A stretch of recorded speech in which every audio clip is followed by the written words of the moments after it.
Alors bonjour Miguel Bonfoy, Bonjour. soyez les bienvenus en Merci. Roumanie. Merci beaucoup. Merci. Voilà, j'ai ton livre dont j'ai beaucoup parlé à tous les amis, à tous les lecteurs que je connais moi en Roumanie. C'est ton livre magnifique, félicitations. Merci beaucoup. Il a remporté le prix Goncourt, Choix de la Roumanie 2020. Cela signifie quoi pour toi?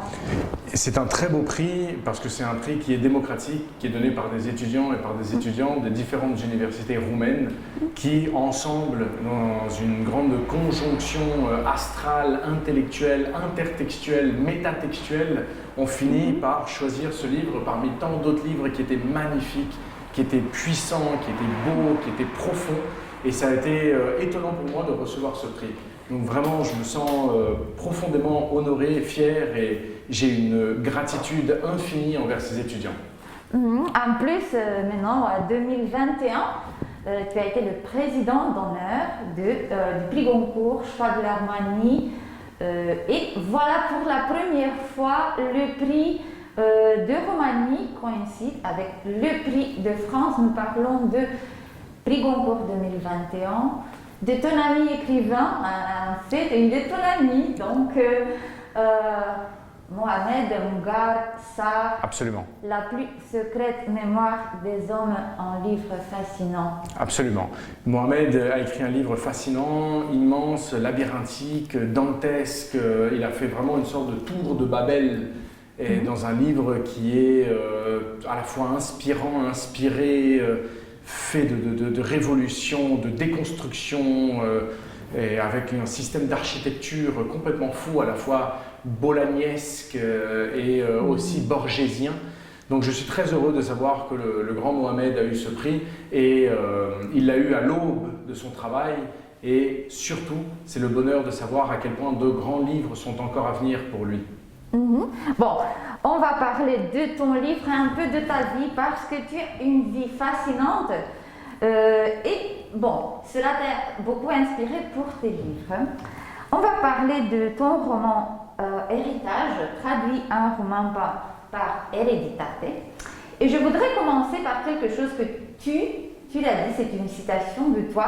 Il m'a semblé absolument nécessaire que la littérature ou l'écriture soit un peu au service de ce qui était en train de se passer de l'autre côté de l'océan et de parler justement de mon pays, de mes traditions, de mes mœurs du Venezuela. Parce que ton père est chilien et ta mère vénézuélienne.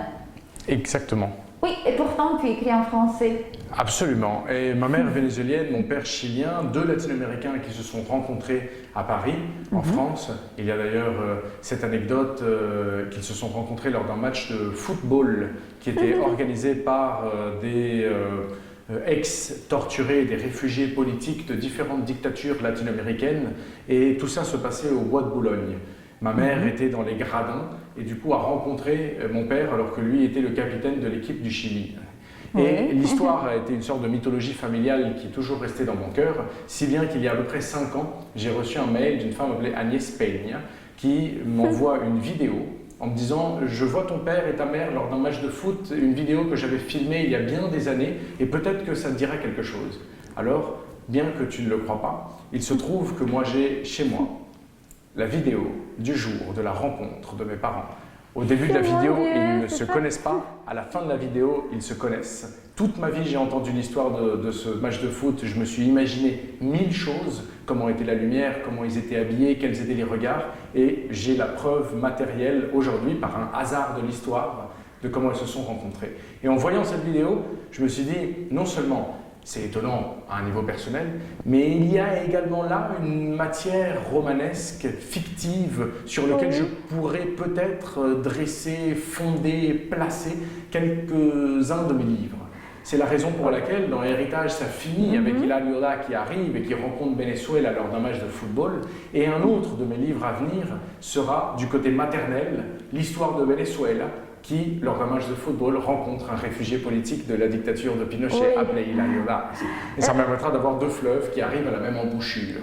Oui, c'est vrai. Avant de parler de l'action de ton roman, je pensais maintenant que parfois, la vie, elle est plus forte que la plus forte fiction de tous les romans de fiction. Exactement. Il y a d'ailleurs une très belle phrase de Aaron Apperfield qui parle de ça justement, dans laquelle il dit « La réalité ne peut pas se permettre le luxe d'être invraisemblable. » Oui. Alors que, en effet, la fiction, elle, peut avoir justement ce labyrinthe. Donc c'est là où justement tu te rends compte à quel point non seulement la réalité dépasse la fiction, mais que parfois la fiction est obligée de brider la réalité pour pouvoir la structurer. Je vais te dire quelque chose. D'habitude, quand on lit un roman, on se dit, bon, c'est l'écrivain qui est plutôt philosophe ou c'est l'écrivain qui est plutôt conteur. Pour moi, toi et ton livre, Héritage, cela fait que je te vois comme le conteur par excellence. Tu es un excellent conteur.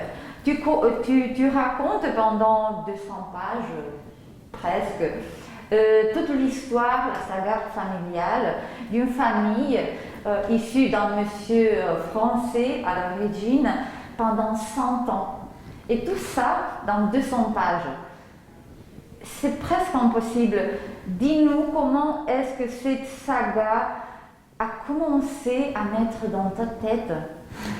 J'avais cette histoire dans mon cœur depuis longtemps, puisque bien entendu c'est inspiré librement de mon histoire familiale, donc je savais qu'il y avait eu des migrations, qu'il y avait eu des exils, qu'il y avait une première migration qui était celle des bonnes foi qui sont partis du Jura, qui ont pris des navires en fer, qui ont traversé l'Atlantique pour arriver au Chili et replanter le pied de vigne à la crise du phylloxéra, qu'ils ont recréé une petite France à l'étranger, ils sont rentrés dans cette communauté de Français qui était à 12 000 km de distance, qui ont eu des enfants, et ces enfants ont senti la nécessité d'aller se battre en France lors de la Première Guerre mondiale, qui à leur retour ont eu des enfants, encore une fois, qui sont partis à la Deuxième Guerre mondiale pour défendre un pays qu'ils ne connaissaient pas et dont ils ignoraient absolument tout, et qui en effet, eux, sont de retour et qui finalement ont eu des enfants qui, pendant les années 70, faisaient partie des mouvements d'extrême gauche révolutionnaires contre la dictature de Pinochet et qui ont été, mon père a été arrêté, torturé, envoyé en prison et donc est arrivé en France. Je me suis rendu compte que dans l'histoire, il y avait un siècle, 1873 à la crise du phylloxéra jusqu'à 1973 qui était la dictature de Chili, qu'il y avait 2 guerres mondiales, une dictature, 4 générations et que les personnages pouvaient en effet se confondre dans cette espèce de miel, tu vois, dans ce sable narratif. J'avais en effet cette histoire dans mon cœur. La première version du texte était le double de long, parce que j'avais fait beaucoup de documentation, parce que je voulais absolument tout mettre à l'intérieur du livre, mais je me suis rendu compte que c'était un passage peut-être un petit peu plus épineux, ça devenait une lecture qui était plus longue, peut-être plus lourde, et qu'à force de vouloir mettre des éléments de la réalité, je finissais par perdre cette magie onirique qu'on peut avoir dans la fiction. Mon travail a été celui d'écrire le livre en 2 ans, mais de le réduire pendant 1 an à ce qu'il est aujourd'hui. Enlever tout le gras, enlever toutes les mauvaises herbes, enlever toutes les ronces, enlever tout ce qui était en trop dans le livre, enlever la pulpe du livre pour arriver à son noyau, pour arriver à l'os du texte, pour arriver à l'écorce première et avoir quelque chose qui soit suffisamment long pour donner l'impression d'un siècle, mais suffisamment court également pour pouvoir l'embrasser en une seule lecture. Cet équilibre, ce dosage était difficile à faire et ça se fait aussi par des astuces narratives comme l'ellipse qui est typiquement flaubertien. Voilà, ce que j'ai très bien aimé, c'est la manière de l'écriture, c'est-à-dire que tu utilises le passé simple et le futur. C'est-à-dire le lecteur, il apprend, ça je l'ai adoré. À la fin de chaque chapitre, il y a une phrase sur le personnage qui te dit « Et dans 30 ans, il fera ça ou ça ou ça. » Et puis, je ne sais pas, 50 pages après, tu apprends toute l'histoire. Oui. Pourquoi ce jeu avec le passé et le futur? C'est une astuce. Alors en effet, il y a, bien sûr, tout à fait. Alors il y a d'un côté une astuce de figure de style, une ruse littéraire. C'est d'ailleurs ce qu'on appelle une prolepse ou une analepse. Donc en gros, tu as les prolepses qui permettent à l'écrivain d'annoncer quelque chose qui va venir plus tard, et l'analepse est l'équivalent mais à l'envers, c'est-à-dire d'écrire une phrase qui permet de rappeler ce qui s'est passé 30 ans avant, au début du livre. Oui. Les prolepses et les analepses créent des ponts narratifs dans les personnages et ça maintient le lecteur en haleine parce qu'il a envie de savoir non seulement ce qui est arrivé, mais également comment c'est arrivé. Parallèlement à ça, ça permet aussi d'enfermer chaque personnage dans une sorte de destinée humaine. Ça leur donne une sorte de présage, comme une ananke, un fatum, une fatalité, non comme disent les latins, ou le ananke grec, non une sorte de nécessité dans laquelle ils ne peuvent échapper à une sorte de destin qui est déjà tracé. Je pense à cette très belle citation latine qui dit « omen nomen », le nom est un présage. Et donc cette idée en effet de pouvoir donner à chaque personnage, au moment où il naît dans la page, au moment où il apparaît dans la page, de lui donner tout de suite le présage des choses à venir, donne l'idée de l'aventure étymologiquement, c'est-à-dire ad ventura, ce qui doit arriver. Et ça ne peut pas arriver autrement. Donc c'est un pacte que tu fais avec le lecteur en lui disant « voici ce que ce personnage va vivre, permets-moi de prendre le temps de t'expliquer comment ça va arriver. » Oui. En fait, tes personnages sont parmi les plus puissants personnages que j'ai jamais rencontrés dans la littérature contemporaine. Merci beaucoup. Ils sont vraiment... tu as été un écrivain très gourmand en décrivant ces personnages. Et ce que j'ai remarqué, c'est que même si l'on pense que le roman, c'est plutôt l'histoire de quelques hommes, ben, les femmes dans ton roman sont très fortes et d'ailleurs dans tous tes romans, les personnages, les femmes sont très puissantes. Parle-nous un peu de la manière dans laquelle tu construis ces femmes que, bon, c'est impossible de ne pas les adorer. Dans ma famille, il y a des femmes fortes, il y a des femmes puissantes, il y a des femmes intelligentes, des femmes brillantes, des femmes qui ont tenu aussi beaucoup la famille. Par exemple, même dans ma propre famille nucléaire, c'est ma mère qui était diplomate, c'est donc ma mère qui faisait les voyages, c'est ma mère qui en partie ramenait la plus grosse partie d'argent à la maison, c'est elle qui finalement nous faisait bouger de pays en pays et mon père suivait. Donc j'ai toujours grandi avec des femmes fortes. Moi j'ai 2 sœurs, et j'ai 2 filles.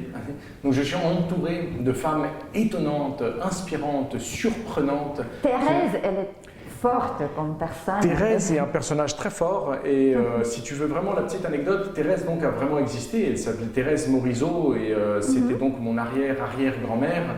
Or il se trouve que Thérèse n'était pas tout à fait comme ça, il semblerait dans mon histoire familiale, parce qu'on dit que Thérèse, vers la fin de sa vie, était un peu fatiguée. Et j'ai voulu enlever ce côté-là, justement, de ce personnage pour me permettre une infidélité vis-à-vis de la réalité familiale, pour que justement, dans le livre, elle reprenne cette force qu'elle n'a peut-être pas eue dans son histoire, et qu'à l'avenir, elle soit rappelée comme une femme étonnante, plutôt que peut-être comme une femme plus effacée et plus tourmentée qu'elle ne l'était réellement. Le personnage de Margot également a été un personnage important pour moi, parce que je voulais en effet en faire une aviatrice et montrer que la conquête du ciel n'a pas seulement été une conquête masculine, et qu'il y a eu énormément de femmes comme Amelia Earhart, comme Adrienne Bolland, comme Maryse Bastier, qui ont été des très grandes aviatrices et qui ont apporté autant que les hommes à cet héritage du ciel et du vol.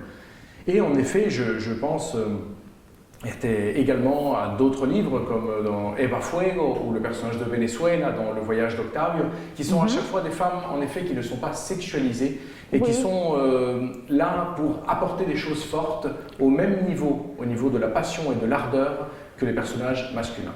Il s'agit aussi de la tradition qui est enracinée dans une famille. Et j'ai trouvé très intéressant parce que tu as trouvé un objet qui signifie la tradition.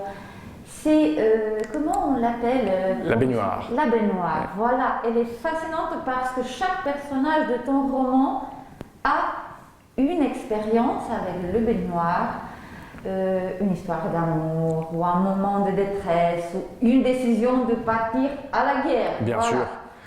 Eh bien, encore une fois, il y a deux choses. C'est toujours un jeu entre l'astuce littéraire, c'est-à-dire le travail d'ouvrier, d'artisan littéraire, dans lequel on est en train de composer une histoire, et ceci passe par des murs, par des charpentes, par des béquilles, par des fenêtres. Enfin, il y a aussi une partie qui est réellement celle de la fabrication, celle de la production. Je pense ici au concept platonicien de la poiesis, non, dans lequel on rassemble à la fois la production, la création, la fabrication, la forge, l'ouvrier qui est en relation avec l'artiste, avec le poète, avec le monde des idées, avec cet aspect éthéré des choses. Donc au niveau de l'astuce et de la ruse littéraire, la baignoire est une métaphore, tout simplement, qui me permettait de suivre des générations en génération, un peu comme la volière, et qui sont en effet comme des objets qui permettent de encadrer la famille pour que le lecteur lui-même se sente rassuré au bout de la lecture. Il aime la baignoire est toujours là, donc on est rassuré par des lieux qui sont comme sur une pièce de théâtre, des lieux que tu repères et qui sont comme des références d'espace. Et il y a également, comme tu le sais très bien, dans les films de Hitchcock ou même dans les pièces de théâtre de Tchekhov, ce système de MacGuffin. Le MacGuffin est tout simplement un objet que tu mets dans un livre, dans un film ou dans une pièce de théâtre et qui est un objet prétexte pour pouvoir faire graviter des personnages autour de cet objet. Qu'importe l'objet, ce qui t'importe c'est ce qui se passe autour. Mais tu attires l'attention du spectateur sur l'objet pour pouvoir justement brouiller les pistes. C'est le MacGuffin, c'est un grand classique en cinéma. L'histoire est plus ou moins la même avec celle de la baignoire. Parallèlement à ça, je me suis dit aussi qu'il serait beau d'avoir l'image d'entrée du livre avec un homme qui est en train de lire un journal dans la baignoire, qu'il apprend que la Première Guerre mondiale est là, qu'il a une forte odeur de citron et que plus tard, lorsqu'il arrivera sur le front, il aura des odeurs d'obus et que l'odeur des agrumes et l'odeur de la mort vont se confondre l'une avec l'autre. Et je me suis dit que l'image était suffisamment belle pour pouvoir la mettre en incipit du texte, mais également parce que c'est un clin d'œil à la célèbre phrase de Kafka. Lorsque tu regardes dans le journal de Kafka, le jour de la déclaration de guerre entre l'Allemagne et la France à la Première Guerre mondiale, Kafka écrit « Après-midi, piscine ». Et je me suis dit, c'est quand même très ironique, c'est quand même absurde, c'est quand même abstrait, c'est quand même presque ridicule de se dire qu'un des plus grands intellectuels du XXe siècle, le jour de la déclaration de guerre de la Première Guerre mondiale, il était à la piscine, tout simplement. Et donc, il y a bien sûr un clin d'œil vis-à-vis de ça, avec un homme qui est dans sa baignoire, le jour où on déclare la guerre à la France. Mais le baignoire, il est après son tragisme, parce qu'il a Rioda à la fin. Bon, je ne vais pas faire un spoiler, mais tu sais bien de ce que je parle. Ce que j'ai bien... Ah, c'est une bonne question. Est-ce que Hilario-Da est-il inspiré de ton père? Absolument. Hilario-Da est directement inspiré de mon père et c'est sans doute le personnage qui est le plus proche de la réalité familiale. En effet, mon père, à 17 ans, faisait partie du MIR, Movimiento de Izquierda Revolucionario, mouvement d'extrême gauche révolutionnaire. Il a donc été arrêté par la dictature et par la DINA, qui est l'intelligentsia, la police judiciaire, l'appareil judiciaire policier de la dictature. Il a été envoyé dans un centre de torture à Villa Grimaldi pendant 3 semaines, et ensuite il est parti dans une prison commune, et de la prison commune, il a été en exil politique pour arriver à Barcelone, en Europe. Et en arrivant en Europe, il a décidé d'écrire un témoignage, un récit de sa torture qui s'appelle Relato nel Frente Chileno, qu'il a publié dans une maison d'édition catalane, et il a pris un pseudonyme, Hilario-Da, pour pouvoir la publier. Moi, j'ai lu ce texte à Rome, à la Villa Médicis, et je me suis dit que ce serait beau de pouvoir récupérer ce texte, garder les moments les plus forts, le faire passer par la moulinette quelque part ou par le filtre de ma propre écriture, de ma propre langue, et donc d'en faire une sorte de nouveau personnage qui serait Hilario-Da, directement inspiré de mon père, ce jeune révolutionnaire qui quitte en effet dans une dernière génération le Chili pour arriver en France et qui boucle la boucle de cette famille des Lonsonniers. Voilà, l'humour dans ton roman est fabuleux. Donc il y a de l'ironie très fine, mais l'humour est fascinant. Même quand tu parles de la guerre. Et par exemple, quand Lazare il est sur le front, bon, ce qu'il pensait de la guerre, c'est n'importe quoi parce que il lui arrive des choses vraiment. Il va rester sans un poumon, Oui. mais pas sur le champ de bataille, Oui. mais dans une espèce de, je ne sais pas comment, jeu de théâtre. Tout à fait. Voilà pourquoi ce choix, parce que la vie elle est ironique ou quoi? Alors absolument, la vie est ironique, comme tu dis, il y a des rebonds qui sont étonnants et c'était beau aussi de pouvoir mêler à la fois des personnages qui semblent avoir, comme on disait tout à l'heure, une sorte de destin tracé, et d'un autre côté qui sont bousculés par des hasards ridicules de la vie, oui. qui les ballottent et qui les font vaciller. Et donc, je sais que pour moi, cette scène était très importante, celle de Lazare, parce qu'il s'agissait surtout de raconter l'histoire du puits d'eau. Et cette rencontre entre deux Chiliens d'origine française et d'origine allemande qui se retrouvent dans un même endroit, cette histoire m'a été racontée par ma grand-mère. Il semblerait que c'est réellement arrivé à mon arrière-grand-père, qui s'appelait Émile Bonnefoy, que moi j'appelle Lazare, tout simplement. Oui. Et l'histoire était tellement belle, tellement fondatrice, que je me suis dit que ça pourrait être l'entrée d'un premier chapitre. Oui. Mais par exemple, mon père, qui écrit des livres, a lui aussi, dans un recueil de nouvelles, écrit la même anecdote.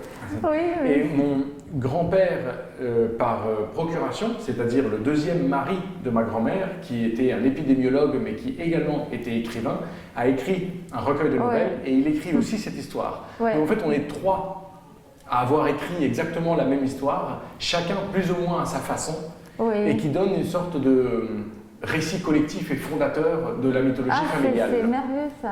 Oui. Je disais à propos de ton humour, parce que je veux que les lecteurs sachent, c'est vraiment, tu parles des soldats sur le front et tu dis on survivait ainsi pour continuer à se tuer. Oui. Donc voilà, ça c'est l'ironie d'une bataille. Donc à la fin, parce que je suis sûre qu'il y a, je ne sais pas, une vingtaine de minutes, quelque chose comme ça, je voudrais te supplier de transmettre un petit message au lecteur roman. Je le dis de nouveau, ton livre est absolument fascinant. C'est un livre à aimer. Donc, s'il te plaît, un petit message. Merci beaucoup. Merci aussi pour cet accueil. Je me suis senti chez moi à Bucarest, en Roumanie. Je garde en plus dans mon cœur des influences de la littérature roumaine dans ce grand pays de littérature, avec des hommes comme Émile Cioran, comme Tristan Tzara, comme Cărtărescu, comme tant d'autres, qui ont fondé en partie aussi mes sources d'inspiration. Et je pense que nous avons encore une belle histoire d'amour à vivre, car ce livre est le premier livre traduit en roumain, mais déjà avec Magda, avec les éditions Trei qui ont fait un travail fabuleux, je pense que nous avons encore un beau chemin à faire. Merci. Merci. Merci beaucoup. Merci.